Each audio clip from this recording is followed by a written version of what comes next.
Hey there, welcome back to the channel. I hope you're all having a good day today. Today's story sees Evie Drake back in action, searching for her missing brother Caleb. Evie Drake searches for Caleb in the creepy trees of 411 Mystery. Did you know that over 1,600 people have disappeared in national parks under mysterious circumstances, with the Appalachian region accounting for one of the highest concentrations of unexplained vanishings? Many were experienced hikers who seemed to vanish into thin air, leaving behind only fragments of their belongings, if anything at all. Appalachian Mountains, dawn. The rising sun casts long shadows through ancient trees. Mist clings to the valleys between towering peaks. Evie Drake, now 33, stands at a trailhead adjusting her backpack. Her face shows determination mixed with exhaustion. Dark circles underline eyes that have seen too little sleep and too much sorrow. They say the mountains have a voice that they call to certain people. For over 6 years, I've heard my brother's voice echoing through my dreams, pulling me back to these forests. This time, I'm not just looking for answers, I'm following his spirit.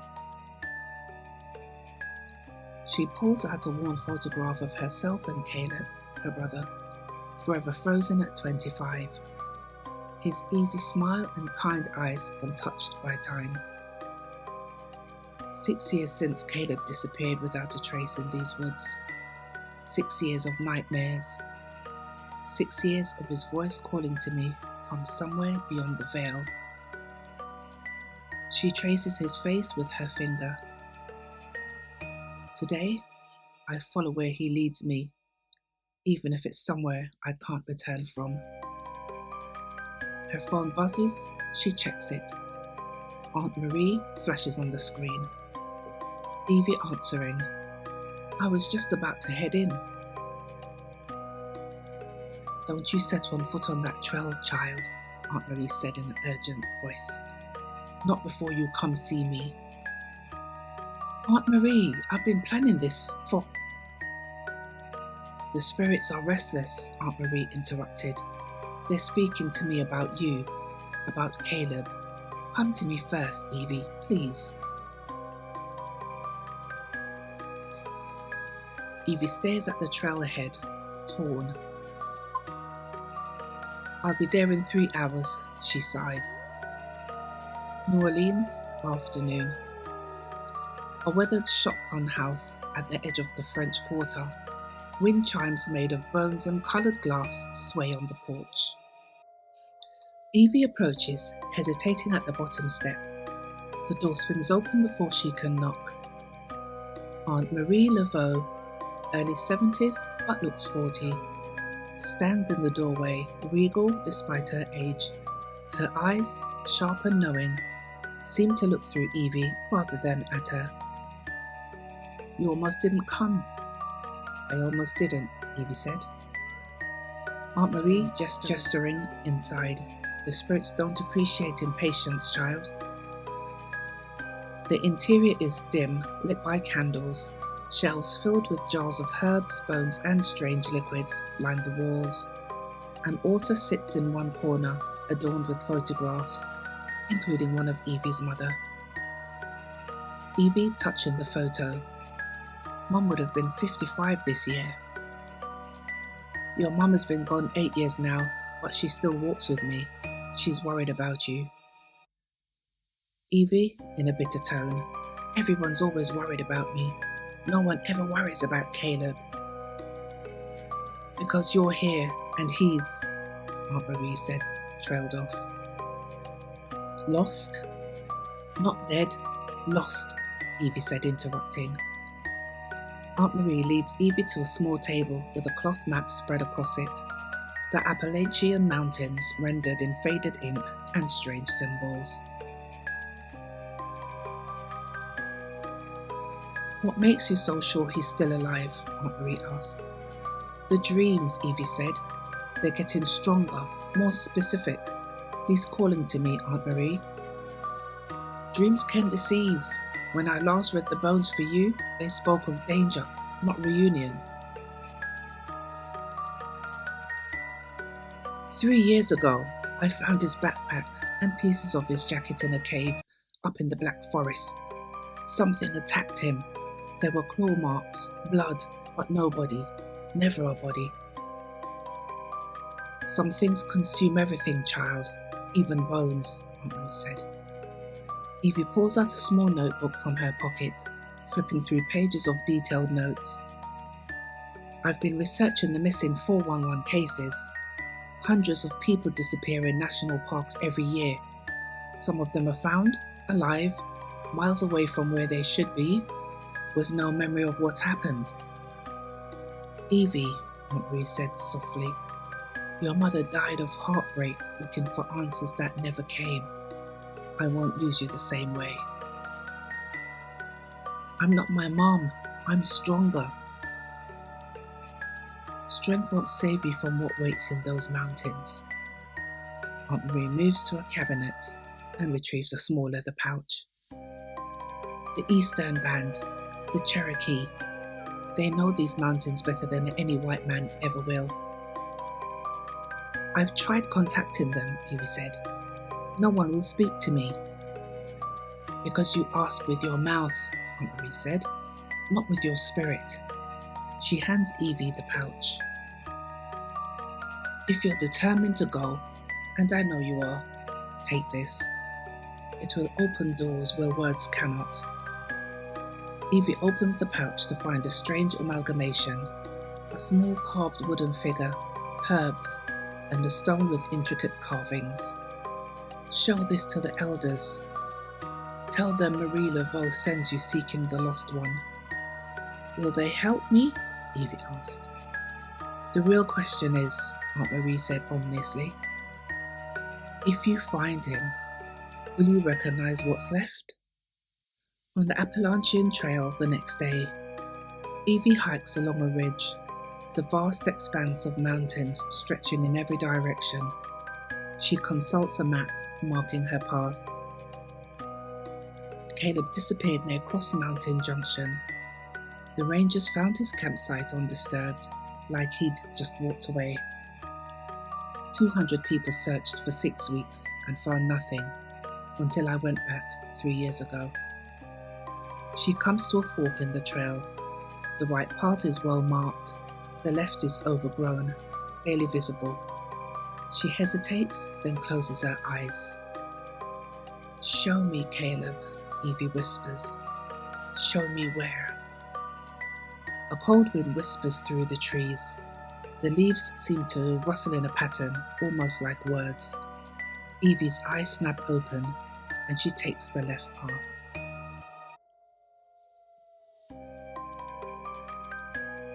The Cherokee Reservation at dusk. A small community nestled in the mountains. Children play in yards while elders sit on porches. Evie approaches hesitantly, drawing stares from residents. She approaches an older man in his 70s, sitting outside a community centre. Excuse me, I'm looking for someone who might help me. The man looks at her but doesn't respond. I'm searching for my brother. He disappeared in these mountains 6 years ago. The man's face remains impassive, while the residents have paused their activities to watch. Evie pulls out the pouch Aunt Marie gave her. Marie Laveau sent me. I'm seeking the lost one. The man's expression shifts. He stands slowly, taking the pouch and examining its contents. Wait here. He disappears inside the community centre. Minutes later, an elegant Cherokee woman in her 60s emerges, her silver-streaked hair in a long braid. I am Ama, elder of this band. You bring powerful medicine from the Voodoo Queen, she said. I'm looking for my brother Caleb. He disappeared. We know of the missing ones, Ama interrupted. The forest takes many, returns few. Please, I found evidence that he was attacked, but survived. I think he might be. Come. Night approaches, and the forest listens, Ama said. In Ama's home at night. A modest home, filled with both modern amenities and traditional crafts. Ama serves tea as Evie shows her photographs of Caleb. 6 years is a long time. People change. The forest changes them more, Ama said. Do you know something? Evie asked. Have you seen him? Ama studies Evie carefully. We have a man who came to us 5 winters ago, injured, memory gone. We call him Inoli, meaning black fox, for how he appeared from the shadows. Evie's breath catches. Where is he? Can I see him? She asked. He's away, hunting in the high country, returns in 3 days. Evie in a desperate voice. I can't wait that long. I need to find him now. The mountains are dangerous at night, Ama said firmly, especially for those who don't know them. I've spent 6 years learning these mountains, not what lies beneath them. Evie pulls out the remnants of Caleb's jacket, tattered, with long parallel tears. Something attacked him, something with claws. Ama's expression darkens. The old ones speak of creatures that walk between worlds. The settlers call them Dogmen. We have older names. I don't believe in monsters, Evie said. They believe in you. That's enough. The mountain cabin at night. A simple cabin at the edge of the reservation. Evie sits on the porch, staring at the moonlit mountains.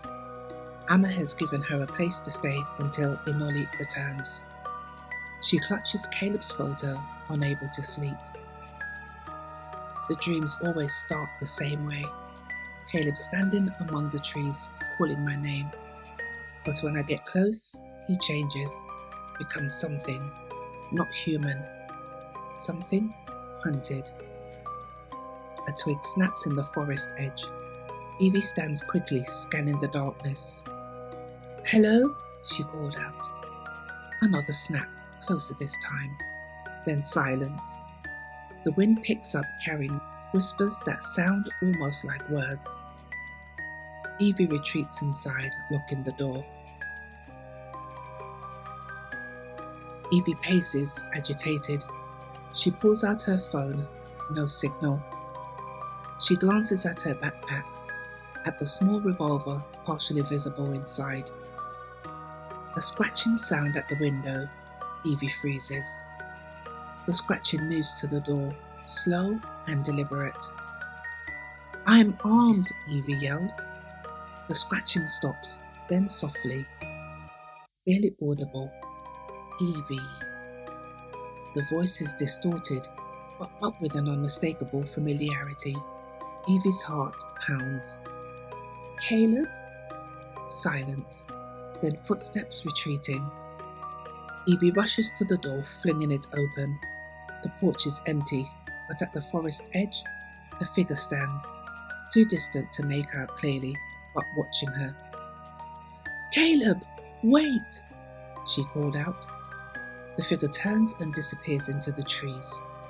Without thinking, Evie grabs her backpack and flashlight and plunges into the darkness after it. In a forest that night, Evie stumbles through the underbrush, flashlight beam bouncing wildly. Caleb, it's me, Evie, she called out. She follows broken branches and disturbed leaves, tracking the figure's path.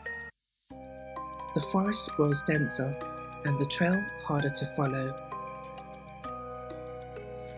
A distant howl echoes through the trees, not quite wolf, not quite human. Evie slows, suddenly aware of her isolation. Her flashlight catches something ahead, a cave entrance, barely visible behind a curtain of vines. The cave, just like in my dreams. She approaches slowly. The mouth of the cave is marked with strange symbols carved into the stone. similar to those on the stone Aunt Marie gave her. "Caleb?" Evie whispered. She steps inside. The cave extends deeper than her flashlight can penetrate. The beam catches reflective eyes in the darkness, small animals skittering away from the light. Evie advances cautiously, one hand on the revolver in her pocket. The cave narrows, then opens into a larger chamber. In the center sits a small fire pit with cold ashes. Someone has been here.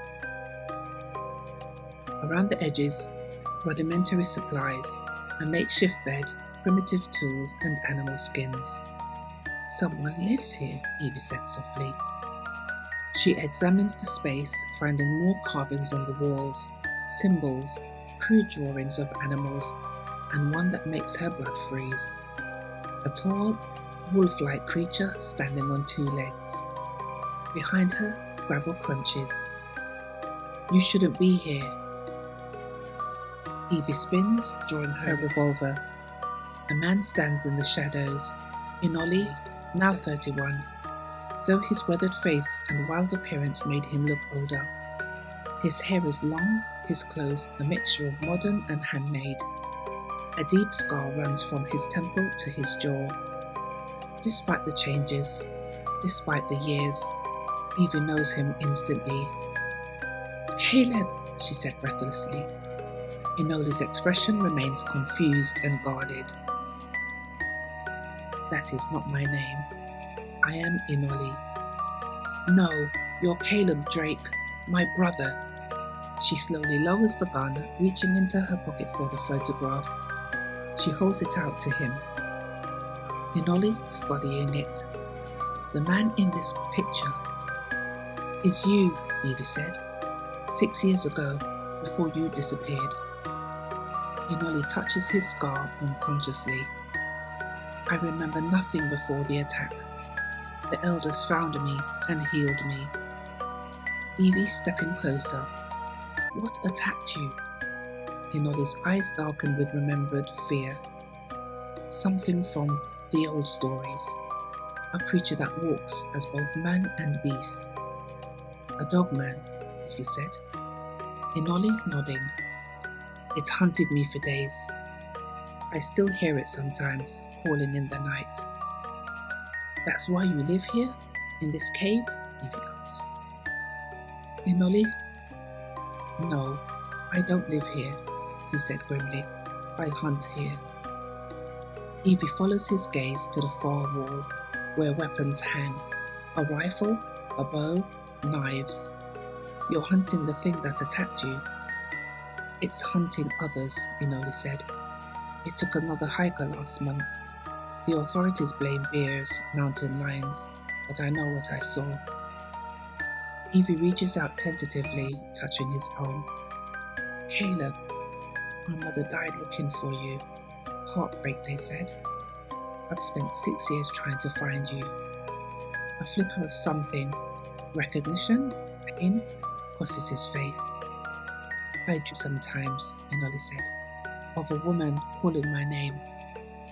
I thought it was the creature trying to lure me." "It was me," Evie said. "Somehow we're connected, because I've been dreaming too."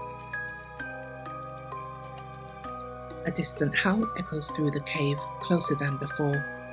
Inoli tenses. "It's coming. It always knows when I'm close to remembering." "Remembering what?" Evie asked. "What I saw that day, what it really is." He moves quickly, gathering weapons. "You need to go back to the village. Ama will protect you." "I'm not leaving you. Not again." "This isn't your fight," Inoli said firmly. "You're my brother. Every fight of yours has always been mine too," Evie said, equally firm. Their eyes lock, a silent battle of wills. Finally, Inoli nods slightly. "Stay close, stay quiet, and if I tell you to run, you run." Evie and Inoli move through the darkness, following the trail only he can see. He carries a rifle. She has her revolver drawn. The creature hunts by scent and sound, Inoli whispered. It can mimic voices, calls for help, loved ones. That's how it lures its victims? Evie asked. Inoli nodding. The missing hikers, it calls them off trail into its territory. Like the Pied Piper, Evie said. Inoli stopped suddenly, raising his hand for silence. In the distance, a faint voice calls. Help! Please help me! Don't listen, Inoli whispered. It's not real. The voice changes, becoming familiar, sounding like Evie. Caleb, help me find you. Inoli flinches at the sound. Evie shocked.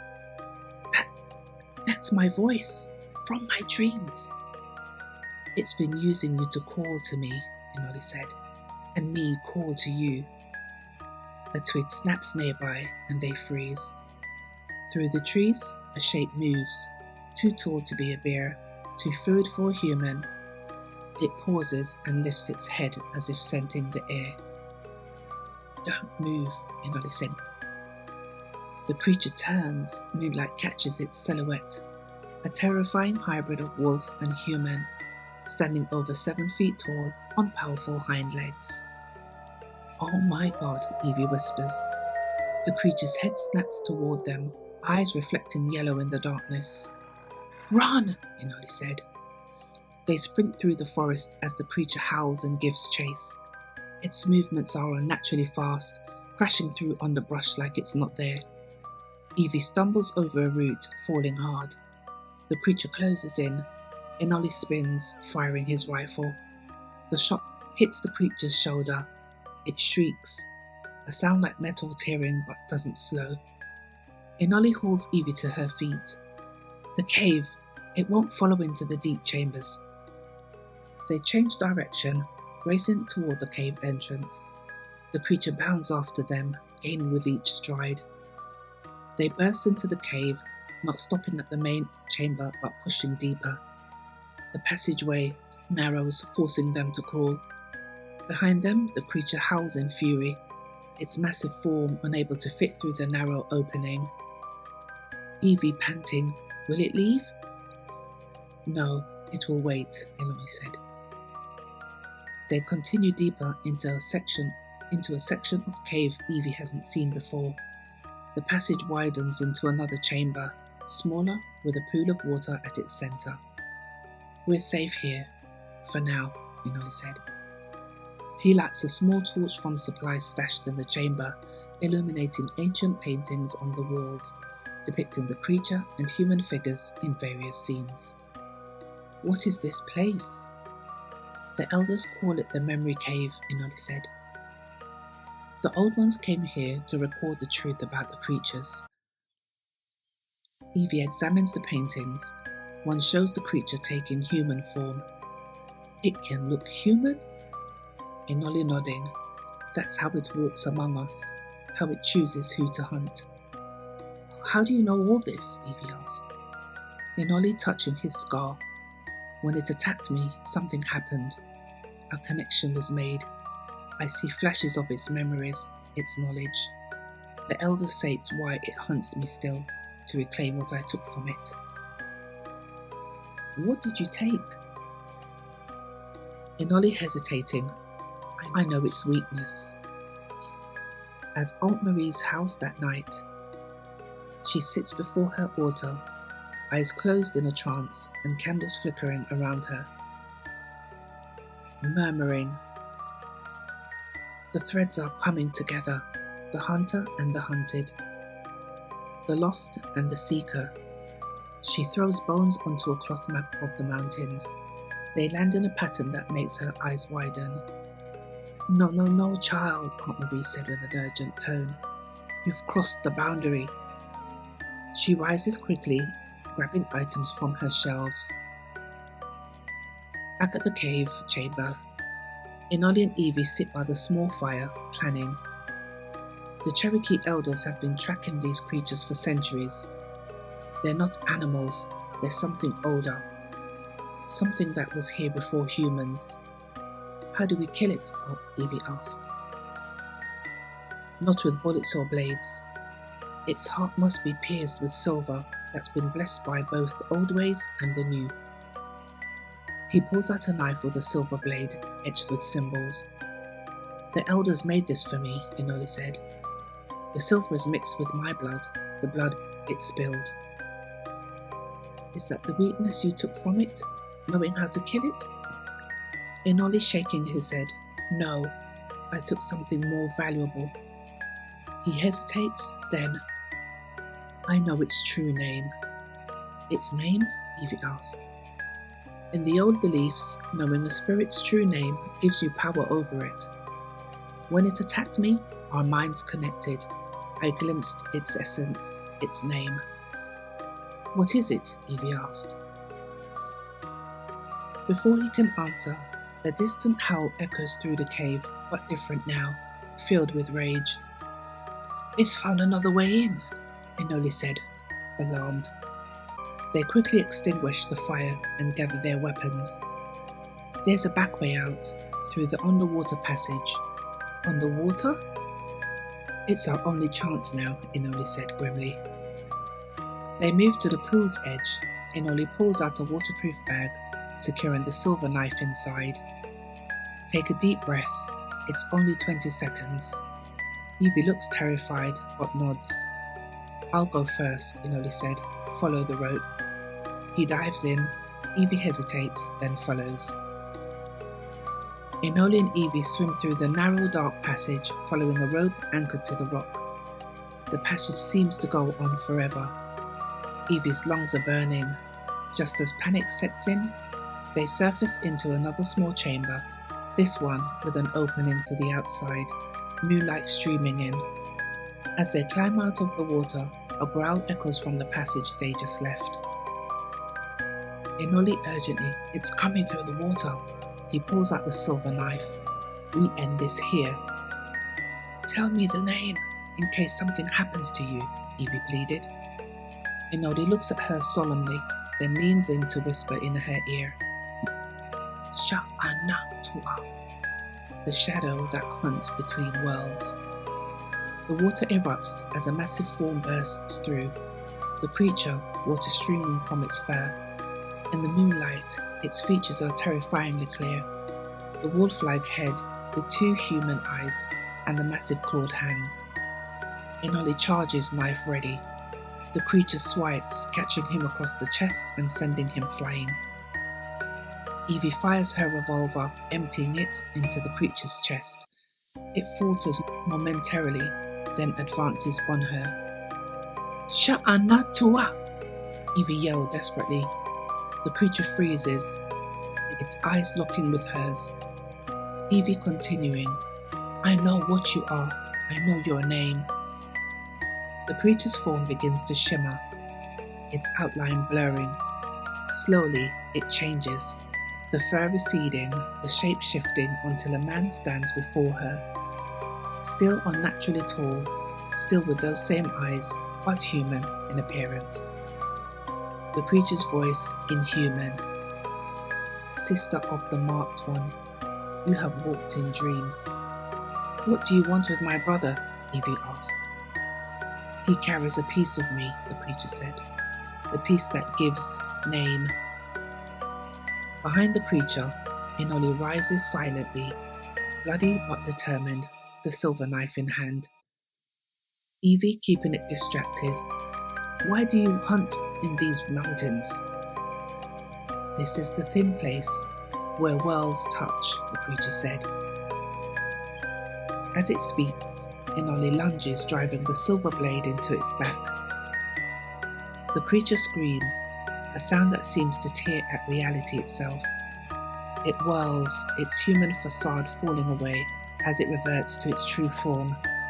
It grabs Inoli, lifting him by the throat. Evie shouting, Sha'anatua! Release him! The creature hesitates, its grip loosening slightly. Inoli twists the knife in deeper. Memory seems to flash across Inoli's face, recognition, understanding. Inoli to the creature. I remember now. You didn't attack me. You were protecting me from the others. The creature's snarl softened slightly. Inoli continuing. You've been guarding the boundary, keeping them from coming through. Evie confused. Caleb, what are you saying? It's not hunting people. It's hunting what follows them back after they cross the boundary. The creature slowly lowers Inoli to the ground, the knife still embedded in its back. Creature to Evie. Sister of the marked one. Your brother saw. The others. The hungry ones. What others? The creature turns to the cave opening, gesturing to the night sky. They watch, from the spaces between.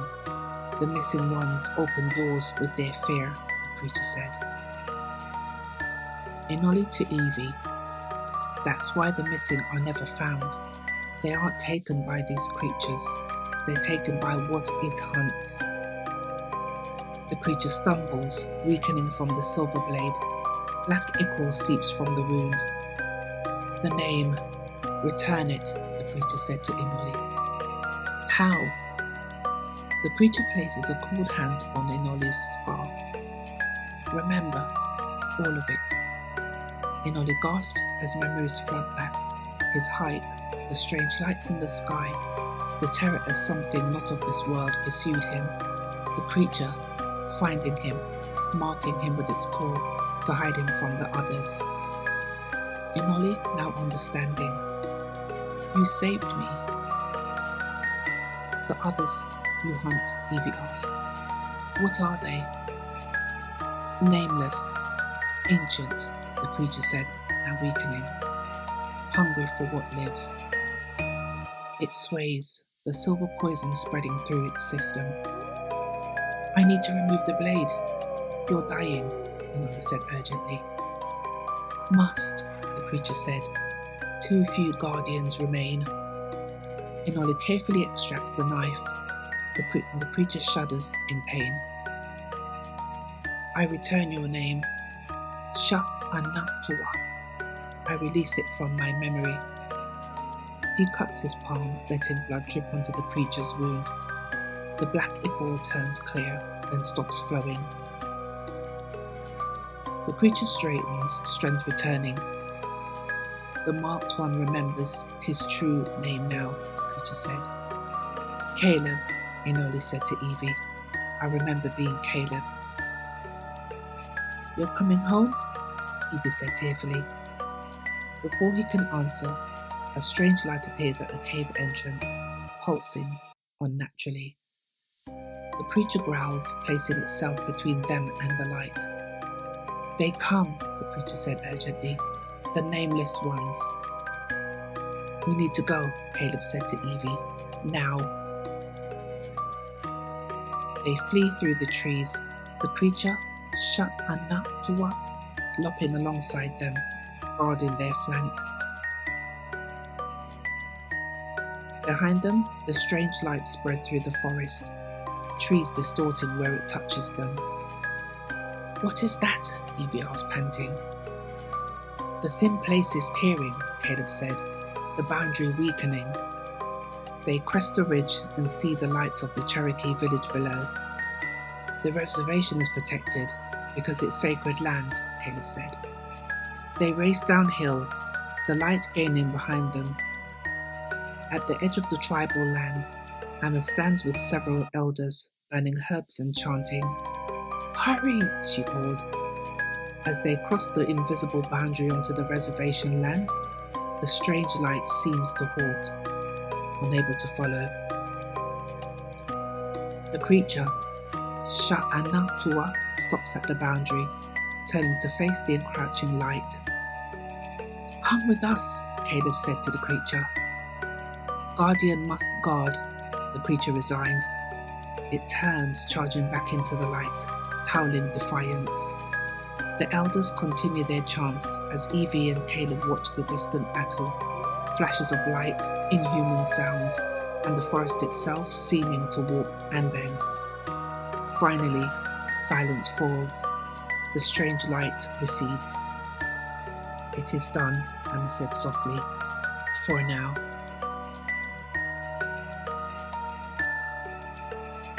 Is it dead? Evie asked. Not dead, but wounded, Ama said. The boundary holds, thanks to its sacrifice. It will return, Caleb said thoughtfully. The guardians always do. He turns to Evie, truly seeing her as his sister for the first time in 6 years. Evie, little sister, he said emotionally. They embrace each other, both crying. I remember now, Caleb said. All of it. Mum, Dad, you. Are you coming home? Evie asked. He looks back at the forest, then at the village.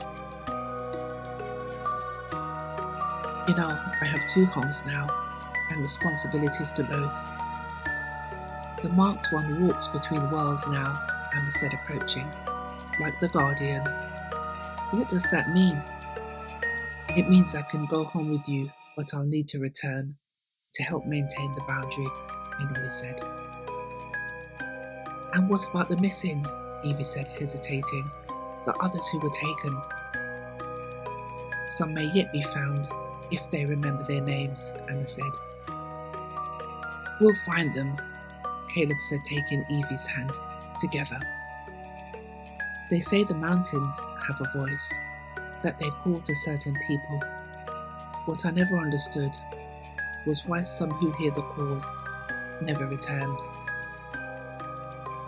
At Aunt Marie's house that day, Evie and Caleb stand on the porch. Aunt Marie embraces Caleb, tears streaming down her face. Now I know they're not all lost. Some are found by guardians. Some become guardians themselves. Evie's apartment that night. She sits at a desk, updating her journal. Maps of the Appalachian range cover one wall, with pins marking locations of missing persons. Caleb enters, dressed for hiking. It's time.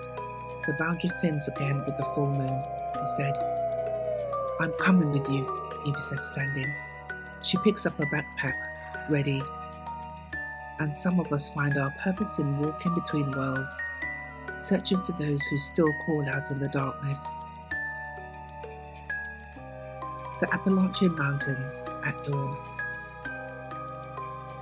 Evie and Caleb hike along a ridge, following a trail only they can see. In the distance, a howl echoes, the guardian calling them forward. If you're ever in the mountains and hear a voice calling your name, as they walk out of the forest, the first rays of dawn painting the sky, Evie knew her journey was far from over. The hunt for Caleb's killer continued, but now she carried something more than just grief and vengeance. She carried the strength her father had instilled in her, the knowledge that even in the face of unimaginable horror, hope and the human spirit could endure.